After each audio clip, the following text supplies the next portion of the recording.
very very welcome on Learning Steps. So अगर तुम NEET 2026 crack करना चाहते हो तो ये PYQs मत मिस करो। ये वही क्वेश्चंस है जो बार बार एग्जाम्स में आते हैं और आज हम वापस इन्हें ट्रिक के साथ सॉल्व करेंगे। जिन लोगों ने भी पुराने क्वेश्चंस नहीं सॉल्व करे या मिस हो गए हैं, फटाफट जाओ प्लेलिस्ट में और फिर से देखो वो यूट्यूब वीडियोस। ओके, फटाफट स्टार्ट करेंगे। बहुत रिपीटेड क्वेश्चंस हैं ये, हमेशा आते हैं। क्यों ज्यादा के पीछे भागना है, जो आ रहा है वो तो करो एंड टाइम में, है ना। जिनसे मार्क्स कंफर्म है आएंगे वो तो करना ही चाहिए। तो हम यहाँ से स्टार्ट करते हैं, पीछे पहले तक के हो गए थे हमारे। ओके, सो फटाफट स्टार्ट कर रही हूँ मैं। If the head of cockroach is removed it may live for few days because. क्यों? अगर आप कॉकरोच का हेड निकाल दोगे तो क्यों नहीं जी लेता है वो? मैं फटाफट उसका आंसर बताती हूँ। पहली बात तो हेड जो होता है स्मॉल पार्ट होता है, ठीक है। और कॉकरोच का जो नर्वस सिस्टम होता है वो वेंट्रल नर्व कॉर्ड में होता है, ब्रेन में नहीं होता ह्यूमंस की तरह। तो अगर कॉकरोच का आप ब्रेन निकाल भी दोगे तो उसका नर्वस सिस्टम तो रहेगा ना, इसलिए वो जिंदा रहता है कुछ दिन तक, ठीक है। कॉकरोच में डिसेंट्रलाइज्ड कंट्रोल होता है, सेंटर में कंट्रोल नहीं है, उसकी पूरी बॉडी में कंट्रोल है। जैसे सेंट्रलाइज्ड एसी नहीं होते, सब दूर, ठीक है। ये मैंने एक्सप्लेनेशन लिखी है, करेक्ट आंसर थर्ड है ये। The head hold a small proportion of a nervous system while the rest is situated along the ventral part of its body. आगे बढ़ते हैं। Name the enzyme that facilitate opening of DNA helix during the transcription. तो transcription के time पर enzyme कौन सा use होता है डीएनए हेलिक्स को यूज करने के लिए? तो डीएनए पॉलीमरेज होता है। ट्रांसक्रिप्शन में आरएनए पॉलीमरेज जो होता है itself unwind DNA, so no helicase is needed. So trick is transcription single enzyme का काम होता है। So we are taking the DNA polymerase. Okay, आगे बढ़ते हैं। रे फ्लोरेट्स में क्या होता है? तो हाइपोगाइनस ओवरी होती है, सबको रट लेना है। हाइपोगाइनस ओवरी मतलब इंफीरियर ओवरी टाइप होता है। हाइपोगाइनस में कंफ्यूजन ट्रैप होता है, ठीक है।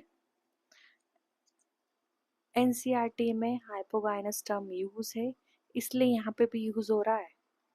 कोई बड़ा तीर नहीं है, ये सिंपल सी बात है। हाइपोगाइनस मतलब inferior ovary type. Okay, sunflower उसका एग्जांपल है, याद रखना।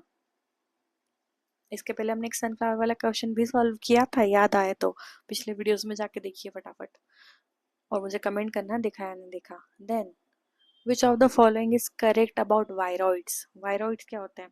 तो वायरॉइड सिंपली एक नेक्ड आरएनए होते हैं जिसके अंदर प्रोटीन कोड नहीं है, ठीक है।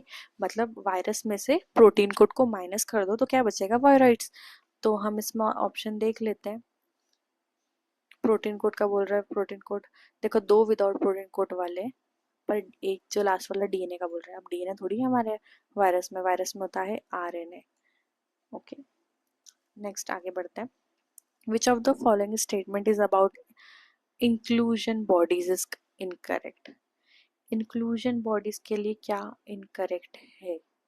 So they are not bound by any membrane, correct है ये। These are involve in injection of food particle, so ये तो इंजेक्शन नहीं करते, ये तो क्या करते हैं? स्टोरेज करते हैं। ओके, इंजेक्शन मतलब फेगोसाइटोसिस, फेगोसाइटोसिस नहीं करेंगे, ये सिर्फ स्टोरेज करेंगे। Then they lie free in cytoplasm, okay ये भी सही है। This represent reverse material in cytoplasm, तो ये भी करेक्ट है। सो गलत क्या है हमारा? सेकंड वाला। तो करेक्ट ऑप्शन मतलब इनकरेक्ट ऑप्शन जो है वो आपका सेकंड स्टेटमेंट है। आगे बढ़ते हैं। करेक्ट स्टेटमेंट बताना है। तो ग्लूकोकॉर्टिकॉइड स्टिमुलेट ग्लूकोनियोजेनेसिस, ये सही स्टेटमेंट है। Glucagon is associate with hypoglycaemia, नहीं, ग्लूकागोन एसोसिएट नहीं है हाइपोग्लाइसीमिया से, वो हाइपरग्लाइसीमिया से एसोसिएट है।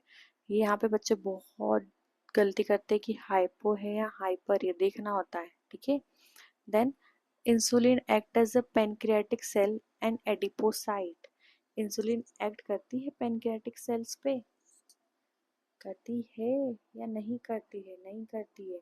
Insulin associate with the hyperglycaemia, insulin hypo से एसोसिएट है। सो ये तीनों पॉइंट्स जो है वो गलत है। हमारा करेक्ट पॉइंट कौन सा है? ये। आगे बढ़ते हैं। BT cotton variety that was developed by the introduction of toxin gene of Bacillus thuringiensis, BT is resistant to। ठीक है, तो बीटी कॉटन किसके रेजिस्टेंट है? सिंपल सा इंसेक्ट का था वो, फंगल प्लांट इंसेक्ट प्रेडेटर, इतना कंफ्यूज नहीं होना है। इंसेक्ट पेस्ट पे क्लिक करो। एक्सप्लेनेशन यही है कि मेनली ये जो होता है बीटी टॉक्सिन इंसेक्ट को किल करता है ताकि प्रोटेक्ट कर सके प्लांट को। बीटी जो होता है बग टर्मिनेटर जैसे यूज हो सकता है ना। बीटी का फुल फॉर्म तो बैसिलस thuringiensis है, बट आप उसको बीटी को कैसे, ट्रिक बता रही हूँ मैं, किसको, बग टर्मिनेटर जैसे यूज करा करो, याद रखा करो कि बग को टर्मिनेट करता है मतलब इंसेक्ट को खत्म कर देगा। आगे बढ़ते हैं। मैच द फॉलोइंग है, ठीक है। सबसे पहले इयोसिनोफिल्स है।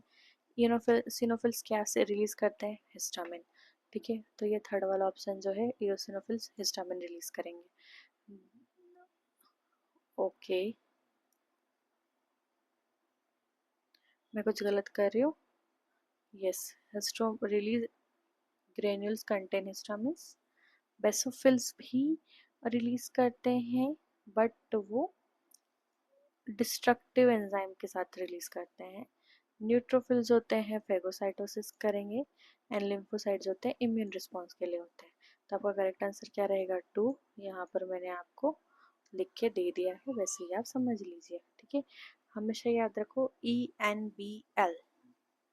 ENBL मतलब इयोसिनोफिल्स, बेसोफिल्स, न्यूट्रोफिल्स, लिम्फोसाइट, ये 4 है। जब भी कोई एनिमी आता है तो ये बॉडी जो होती है ये एक लिम्फ डिफेंस क्रिएट करते हैं। इयोसिनोफिल बेसोफिल हिस्टामिन रिलीज करेंगे। अब हिस्टामिन और हिस्टामिनेज दोनों अलग चीज है, ओके। यहाँ पे देखो एज है और यहाँ पे हिस्टामिन है, ठीक है। सो देखिएगा, इसको ध्यान रखिएगा। आगे बढ़ते हैं। The transverse section of plant show following anatomical feature. कौन कौन से ट्रांसवर्स सेक्शन अगर आप देख रहे हो तो क्या क्या मिलेगा आपको? Large number of scattered vascular bundles surrounded by bundle sheath, and large conspicuous parenchymatous ground tissue भी दिख रहे हैं। vascular bundle conjoint and closed है। phloem parenchyma absent है, ठीक है। तो पहली बात तो कुछ कुछ जो इंपॉर्टेंट टर्म्स है वो ये फटाफट मार्क कर लेना चाहिए दिमाग में कि फ्लोएम पेरेन्काइमा एब्सेंट है, वेस्कुलर बंडल कैसे हैं, कॉन्जॉइंट और क्लोज्ड, लार्ज कंस्पिशियस पेरेन्काइमा है ग्राउंड टिश्यू में, and large number of bundle है स्कैटर्ड, ठीक है। Scattered vascular bundles, bundle sheath, closed bundle, no phloem parenchyma. तो ये किसका कैरेक्टरिस्टिक्स है? मोनोकॉट स्टेम का। मोनोकॉट स्टेम में स्कैटर्ड प्लस क्लोज्ड होता है, तो ये याद रखना, मोनोकॉट स्टेम, तो इसका आंसर होगा फर्स्ट, ठीक है। तो ये याद रखना कि मोनोकॉट स्टेम में स्कैटर्ड रहेगा एंड क्लोज्ड रहेगा, ठीक है। Okay, so that's it for today. अब आगे के जो क्वेश्चन रहेंगे वो मुझे बताइएगा, एंड जो हम हमेशा करते हैं, मुझे बताओ कि किससे कितने क्वेश्चन बने, कितनों ने पॉज करा, ऑनेस्टली बताइएगा कितने क्वेश्चन सही हुए। हाँ, मेरी स्पीड थोड़ी ज़्यादा है क्योंकि आपकी एग्ज़ाम इतनी जल्दी आ रही है, मुझे ये बहुत जल्दी स्टार्ट कर देना चाहिए था PYQ सीरीज़, बट कोई बात नहीं, अभी भी स्टार्ट करिए। बहुत कंसाइज रिपीटेड क्वेश्चन है। डिटेल वीडियो भी दे सकती हूँ मैं, अगर आप चाहे तो कमेंट करिए, मैं आपको डिटेल में समझाऊंगी प्रॉपर। अभी मैं आपको एग्ज़ाम पॉइंट ऑफ व्यू पे कैसे सॉल्व करना है क्वेश्चन ये बता रही हूँ कि मैं अगर एग्ज़ाम बैठी तो मेरा माइंडसेट ये रहेगा कि मैं ये पॉइंट्स देखूंगी, हाईलाइट करूंगी, and then I will find the answer, okay. So धीरे धीरे मेरे साथ भी आप लोग ऐसे ही फटाफट क्वेश्चन सॉल्व करना सीख जाएंगे। सो कमेंट में नेक्स्ट पार्ट लिख दो तो और आगे की वीडियो बनाती हूँ मैं। Okay, thank you so much.